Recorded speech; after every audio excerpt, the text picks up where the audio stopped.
Okay, hello, everybody, and a big heartfelt welcome to everyone who is live today, and also everyone who's listening to this recording. I am so glad you are all here because kindness, especially self-kindness, is such an important topic. Yet it's often overlooked in our busy, always on hustle and grind world. I believe that fierce kindness, which is kindness and courage combined, is what our world needs to create a better place for everybody.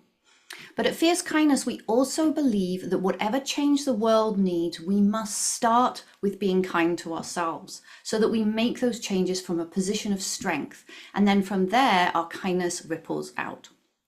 So, I am Emma Louise Elsey, founder of Fierce Kindness, and I am very excited to be here with you today. I've been a coach since 2004 and have had the joy of calling beautiful Canada home for over 2 decades now. I am deeply grateful to live a life I love. Also with me today is the lovely Kathy Coleman. Kathy is an ICF credentialed coach who is discovering her niche in coaching outdoors, which I love, and she lives in Ohio in the United States. She enjoys practicing kindness for herself and seeing the ripple effect it has on others. Kathy is kindly helping our gathering run smoothly today. But today is about you. And today we're looking at how to be kind to yourself. And it is a beautiful topic. I will also be asking you to write some things down. So now is a good time to grab your journal or some pen and paper. And let's get to it. And everyone can see my screen, correct? Awesome. Okay. So we're going to start our gathering today with a short guided exercise that's going to connect us to ourselves and get us into a nice, calm space. Then we'll look at what is self-kindness and explore the significant benefits that kindness can bring to our overall well-being and even our effectiveness. Then we'll look at 4 common obstacles that get in the way and how to overcome them. And then we will get to meet and learn from each other in a breakout group as you figure out how you'll know when to be kind to yourself. I will share the 4-step PACT process, which will help cultivate, it's a practice for cultivating consistent kindness in your daily life. And then identify some personal actions for self-kindness. And then we'll close out with the usual sharing of biggest wins or learnings. And that will bring us to 50 minutes. And then the last 10 minutes of every gathering is optional. So we'll choose the topic for next month or talk about the future topics and answer any questions, which might be from me. I have a couple today and also from you. So if you could save your questions for the end, unless they're burning questions, you're confused, that would be great. So this month is going to be a little bit more of a presentation style gathering than I would like, but next month I'm really excited to share a new format for our gatherings, which will allow a lot more time and space for you guys to talk to each other. That's community building doesn't come from me talking to you and sharing information. I mean, that's helpful, but I want to build a community, and that means you getting to know each other more. We'll have that in next month's gathering. So type yes in the chat if you're ready to get started. Oh, I have to move my chat over a little bit because it's way over here. There we go. Yes, yes, yes, everyone's ready to get started, of course. Alrighty. So time to get calm with a short guided exercise just to, and it's probably for me as well, to release any stress you may be carrying and just connect and help us be kind to ourselves. Let's begin by arriving together. And take a deep breath in through your nose and out through your mouth. And once more, in through the nose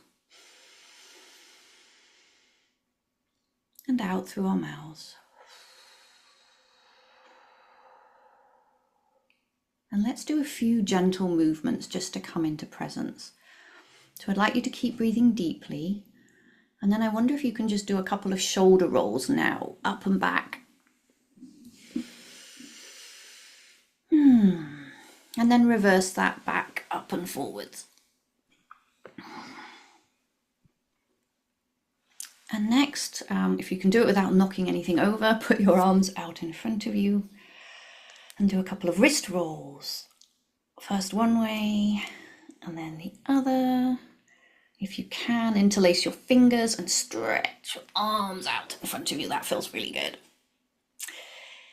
Next, you might need to hold on to something, but stretch your legs out in front of you and do a couple ankle rolls. First one way and then the other. Keep that deep breathing going. And then to wrap up, I'd love for you to just bring your hands together in front of your heart, or you can place your hand on your heart and one on your stomach, whichever feels nicest. And then take a few final breaths in and out. You are a unique once in all of time being. You're wonderful. There really has never been anyone quite like you. And I am very glad you are here with us today. Thank you for being you. And then when you're ready, slowly begin to open your eyes and return to the room. Okay, so who's feeling a little bit more calm and connected now? If you could type one word in the chat that just summarizes how you're feeling right now, that would be great. Oh, I didn't realize I was tense. People are feeling soothed, relaxed, present, more connected. Lots of relax and more presence and calm. Someone's feeling not a word, but okay, so time to explore today's topic. So what is self-kindness anyway? Many of us have heard the term self-compassion, which is about having a kind and compassionate attitude towards ourselves. But self-kindness for me goes a step beyond self-compassion. It's about having that kind attitude plus taking action when we need it. And just to be clear, action doesn't mean activity necessarily. Our self-kind action might be to rest, to meditate, or to not do something. But crucially, self-kindness is about taking care of our needs in both big and small ways. So while self-kindness can be a self-care activity like a bubble bath, it can also be a more challenging action like creating a new healthy habit. It could be setting a boundary with someone, or even making a big change in our lives like ending a relationship or leaving a job. So let's explore the benefits of self-kindness. Life for most of us is busy and tiring, and all around us we continually see and experience a lack of care of ourselves, each other, and our world. We are overstimulated most of the time. We're always connected to technology. We're always doing. And many of us are also running on a tight schedule, trying to get more done than we really have time for. We ignore bodily signals, we dismiss inconvenient and awkward feelings, and we push through tiredness and sickness to meet deadlines, not let others down, or just to keep the peace. But just because all this seems normal doesn't mean it's good for us. Are you your best self when you're feeling stressed or overwhelmed? How do you interact with others when you're feeling like that? How do you perform at work? How good are you at remembering things? Because self-kindness is more than just a touchy-feely idea. There are countless reasons to be kind to yourself. And with modern neuroscience, many of them have actually been scientifically proven as well. But before I share the benefits of being kind to yourself, I'm curious what benefits you can think of. And I love if you could type into the chat some of the benefits you can think of being kind to yourself. Okay, reduced stress. Thank you, Mal. Yes.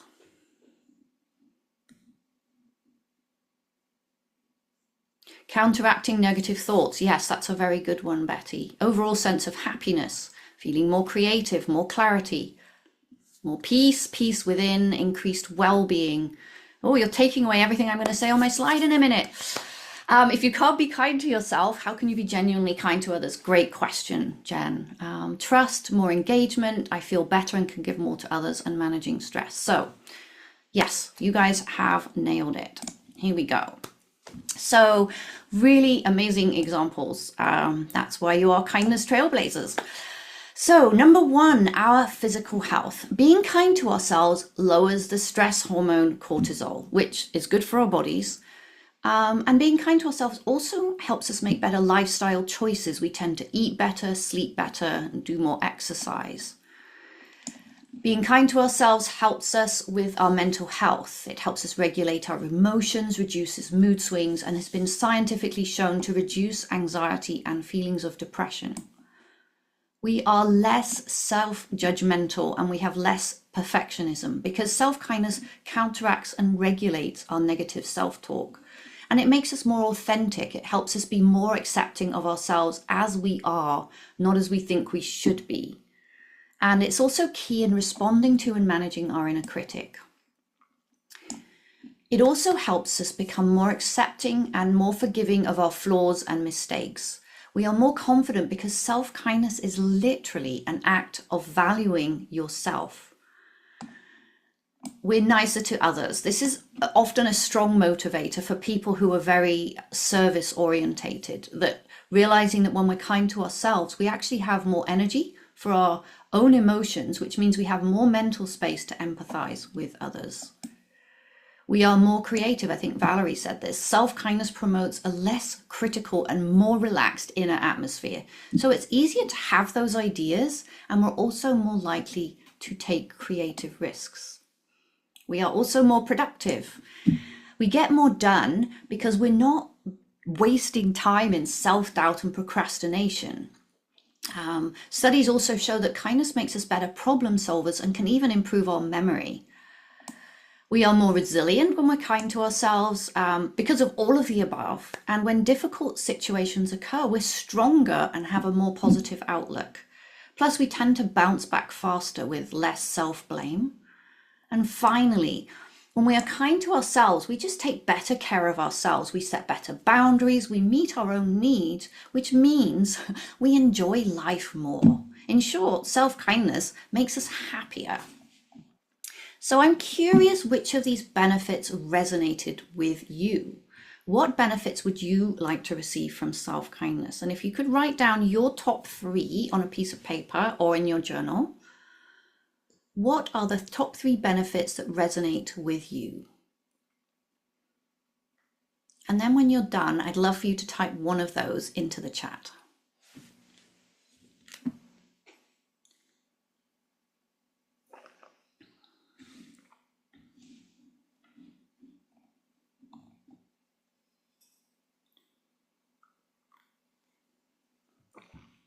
Okay, so I'm seeing more resilient, healthy new habits, increased confidence, more confidence in what I'm doing, better boundaries, and wellness.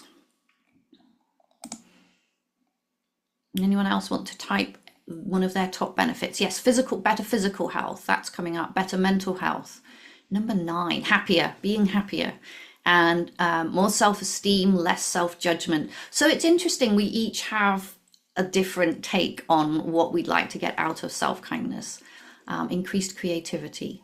Okay, so there are some pretty big, deep, and meaningful benefits to being kind to ourselves. Next, let's take a little look at what gets in the way of self-kindness. So there are lots of articles out there with 15 ways to be kind to yourself. And to be honest, I've written quite a few of them. But if this was the answer, we wouldn't still have so many people being unkind to themselves, struggling with tiredness and overwhelm and stress. There are, in fact, infinite ways, big and small, to be kind to yourself. And most of the time, what you need to do to be kind to yourself is actually pretty straightforward. But this is not the issue that people are really struggling with. Instead, the real challenge is recognizing that you need kindness or self-care in the first place, and then crucially valuing yourself enough to act on it. Because many of us have deeply ingrained beliefs. We think we haven't done enough to earn rest yet, or that I have to finish whatever I'm working on first. We might believe that being kind to myself is a sign of weakness, or that other people come first. Or we think I'm an adult, I'm a professional, I should be able to push through and get this done. So a quick tip is anytime you're finding it hard to be kind to yourself, you can grab your journal or do it later when you get home and ask yourself, what belief or rule is stopping me from being kind to myself here? What are you saying to yourself that's getting in the way? But let's take a quick look at the 4 challenges of self-kindness. So, number 1 is recognize. First, we have to be aware that we're finding things hard and that we even need self-kindness. And we will explore how to do this in a bit more in a minute. Number 2 is respect. We need to respect our needs instead of judging ourselves or ignoring our needs and pretending we're okay. Perhaps you need a rest or a night off, or you need to say no, or you need to feel seen and loved by your partner or kids. How many times have you ignored your needs or pretended you're okay when really you're not? So, in our modern society, it's really easy to respect those strong and capable parts of ourselves. But we also need to stop judging and respect those so-called weaker parts of ourselves. Those are still a crucial part of you, and they're what make you human. Challenge number 3 is we need to know what self-kind action to take. And this means we need to make the time and space to connect to ourselves and discover what we need. And I have a process for that, which we'll get to. And lastly, we must be willing to take action and be kind to ourselves, because all too often we don't think we've earned it or that we deserve it. So self-kindness is a topic that runs really deep, but today if you take home one thing, and this is extremely important, the key here is not figuring out how to be kind to yourself. The key to being kind to yourself is valuing and respecting yourself enough that you are willing to stop, listen, and take care of your needs. The challenge was never figuring out how to be kind to yourself, because the challenge is really deciding to be kind in a world that devalues and dismisses tenderness and self-care. We must decide we are worthy of our own kindness. So, before I share the 4-step PACT process, which helps you be kind to yourself, there's a very important pre-step, which is the awareness, the recognition. So a good beginning is to be kind to ourselves when we most need it. And that's when we are stressed. Yes, it would be great to be kind to ourselves all the time. But remember, the first challenge in being kind to ourselves is simply being aware that we need kindness in the first place. Because all too often we get caught up in our busy days and we just forget. So one easy way to get started is simply to use your stress signals. These are your signs or your tells that let you know you're feeling stressed or under pressure. And then when you notice those stress signals, you use these as a prompt or a nudge to be kind to yourself. So in a moment, you're going to go into breakouts to talk about your stress signals and identify them. But first of all, just to help, there are 4 key categories of stress signals just to think about here. So the first is physical. And this is things like headaches, tension in your neck and shoulders or your jaw, an increased heart rate, dizziness, nausea, feeling flushed, hyper, fidgety. So that's some examples of physical.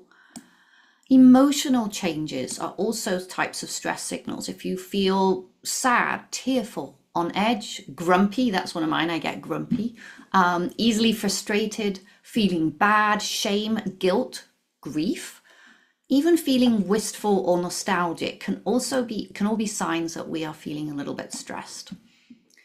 Then there are thinking changes, like when our brain goes foggy or with slow thinking. It can also be racing thoughts that we notice there's an increase in self-judgment, thinking we're unlovable, and something called globalization, which the coaches among you will have probably heard about, which is where we think everything is going wrong, everything is bad, everyone is stupid.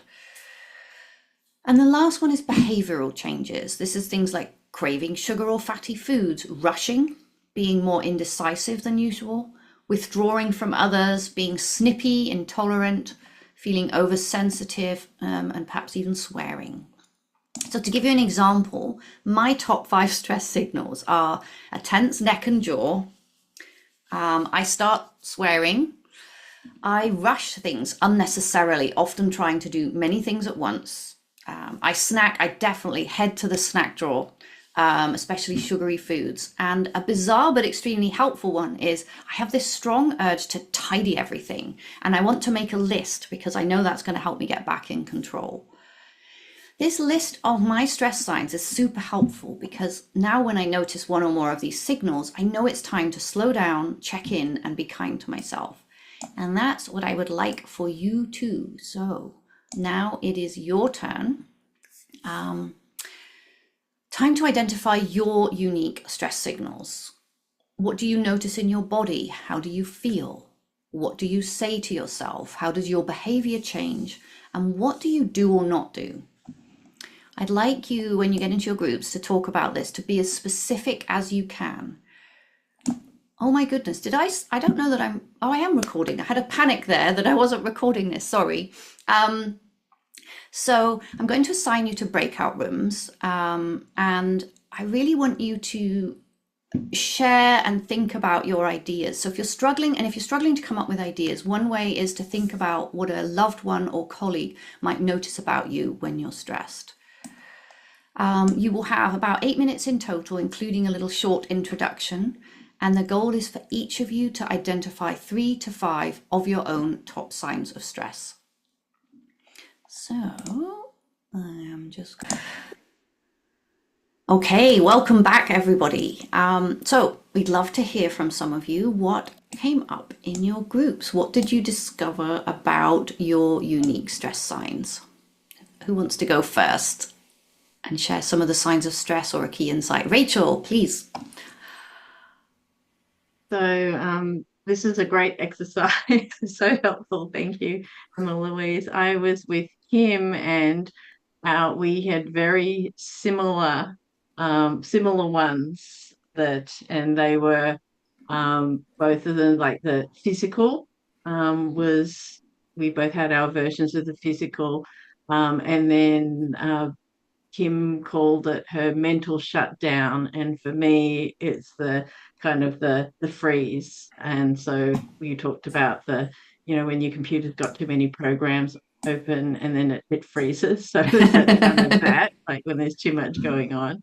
And the idea of open loops that are great in coaching and therapy and like teaching when you're with people, but if you have too many open loops, it takes up a lot of energy. Yeah. Too. And then being short-tempered, and we both resonated with, it's ourselves and each other, but it's like more towards ourselves and how awful we can say things to ourselves, like worse than we would even say to someone we don't like. Yeah.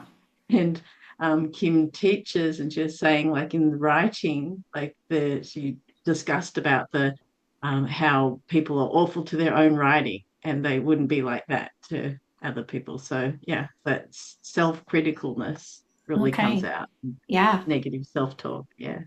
Awesome. Thank you for sharing, Rachel. And Kim. Anyone else want to share some things that came up from the group, their stress signals or something they learned? Yeah, happy to. Okay. Hi, Jen. Hi everyone. I was in a breakout with Vanessa and Betty, and we said we all notice an increase in profanity when we're starting to feel stressed.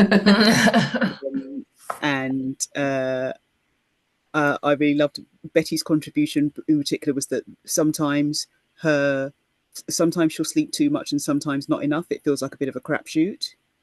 And negative self-talk, and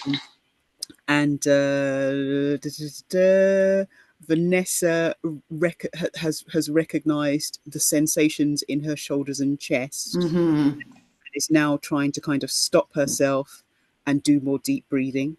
she's becoming more conscious of it when she's getting progressively more stressed, and she gets messy and she rushes around. Yes. Yeah. And I was basically yes to the potty mouth, definitely yes to tension and not being able to concentrate. So I will get up and down like a fart in a jar. Oh, I forgot the thing that I got up for, and then just my brain fog gets worse. Yeah. So Okay. Some really good stuff there. I think we've got time for one more group to share. Who wants to share?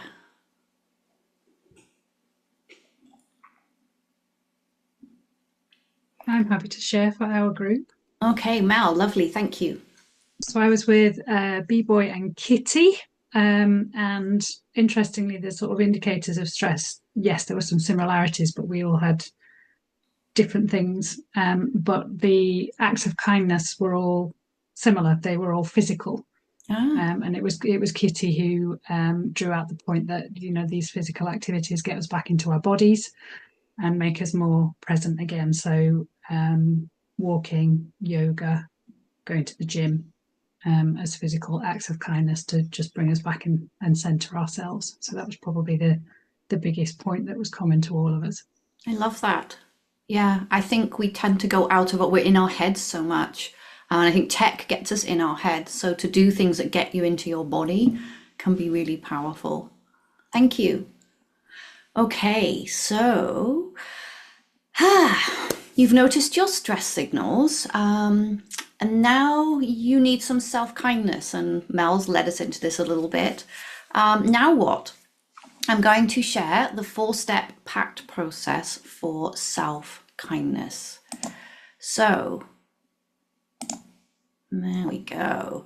It's a simple acronym to remember to be kind to ourselves, and it's about making a pact with you. I'm just going to be moving my screen here. There we go. So we start with pause, then we ask, we choose, and we decide a time we're going to do it. So you start by pausing, and it helps us get us a little bit into physical here as well. We place our hand on our heart. If you like, you can also place your hand on your stomach. But you pause, place a hand on your heart, you connect to yourself and you breathe. This is where you check in with yourself and find out what's going on. Notice and acknowledge what you're feeling. So that'll be those stress signals and all of those things that we just talked about.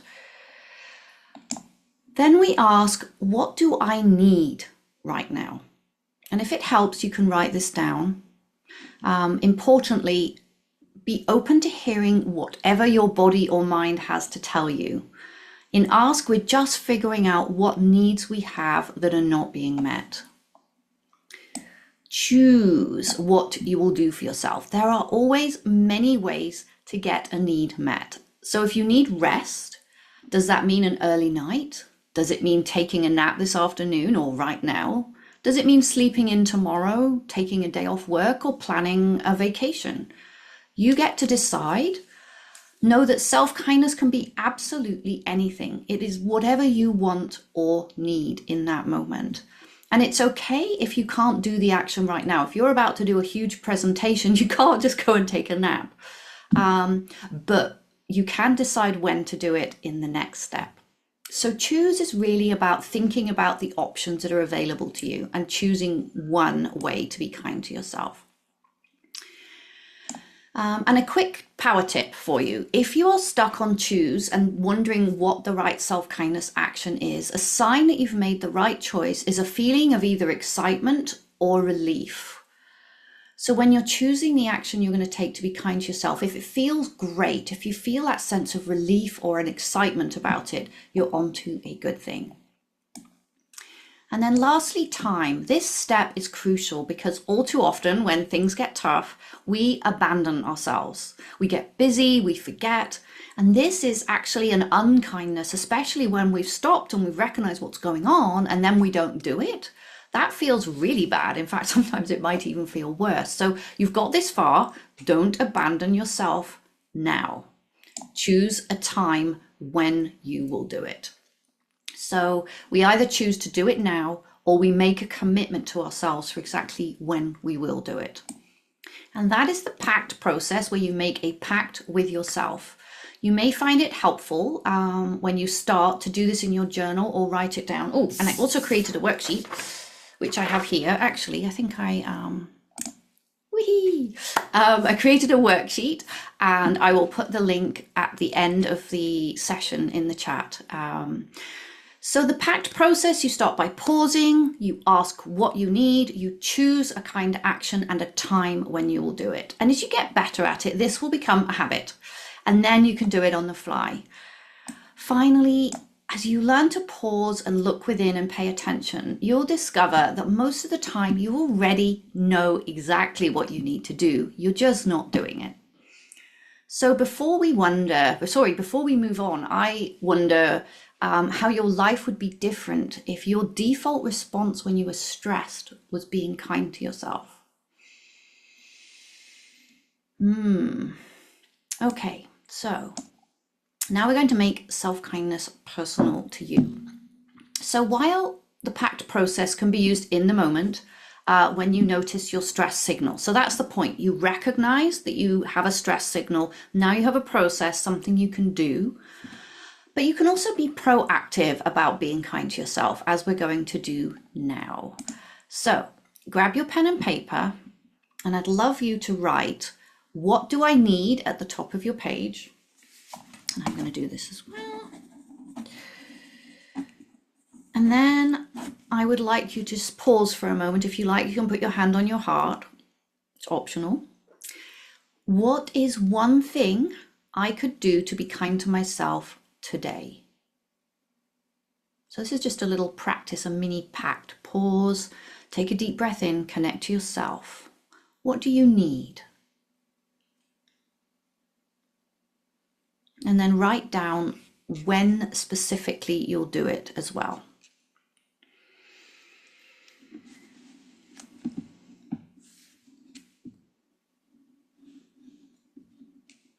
And it's whatever pops into your mind. It could be anything at all.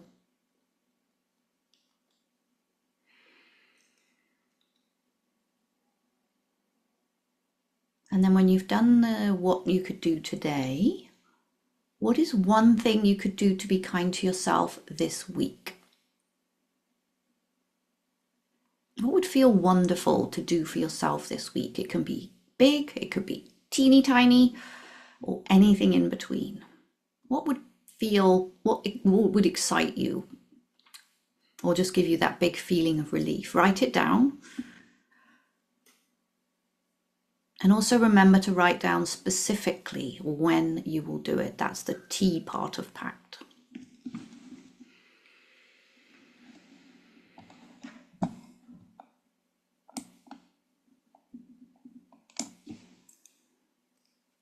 And then when you've done that, I would love if you could, well, I think we'd all love to see one of those self-kindness actions in the chat there. It's great to give us some ideas and examples.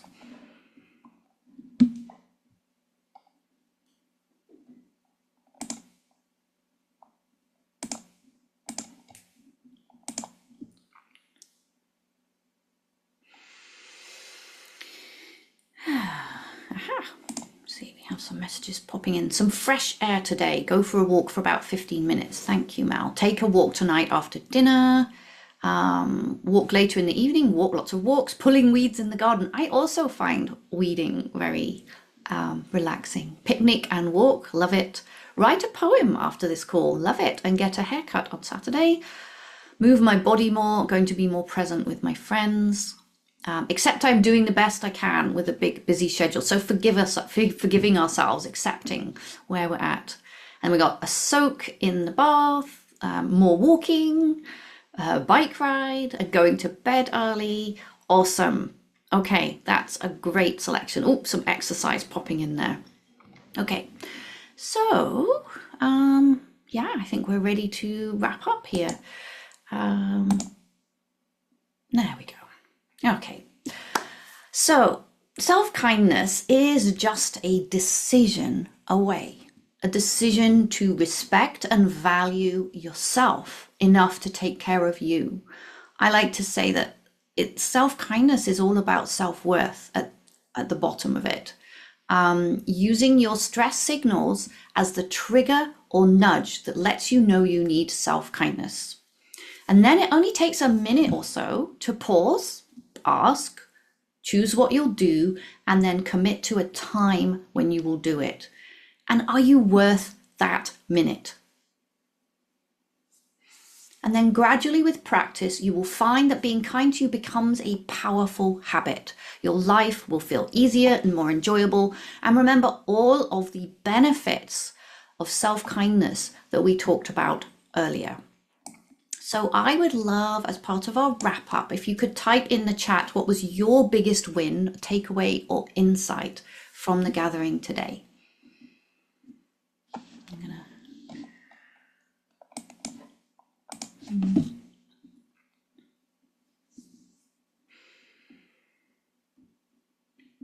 See, Rachel says, I love all of these. Being intentional with deciding to be kind. Yes, a biggest insight, stress is at the root of it all. Validating that emotions are a sign of stress. Giving myself permission. Ooh, packed away. The acronym is easy to remember. I say making a pact with yourself, but packed away, I like it. That Valerie says being kind to myself is free and accessible, easily accessible. So yeah, I love it. It's free. Betty says she loves that she's not the only one. I am worth it.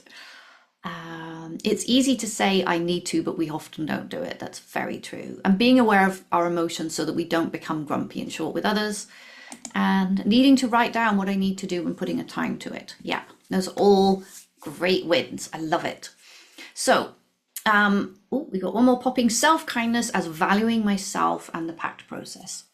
So I would love to thank Kathy Coleman for her kind help today. Thank you, Kathy.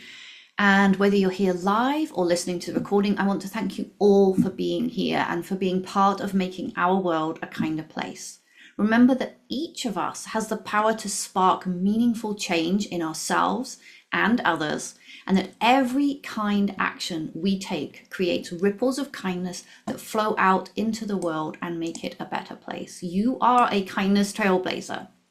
So, thank you, everyone. I will leave you with a quote to ponder. And remember, you can always stay on at the end as well.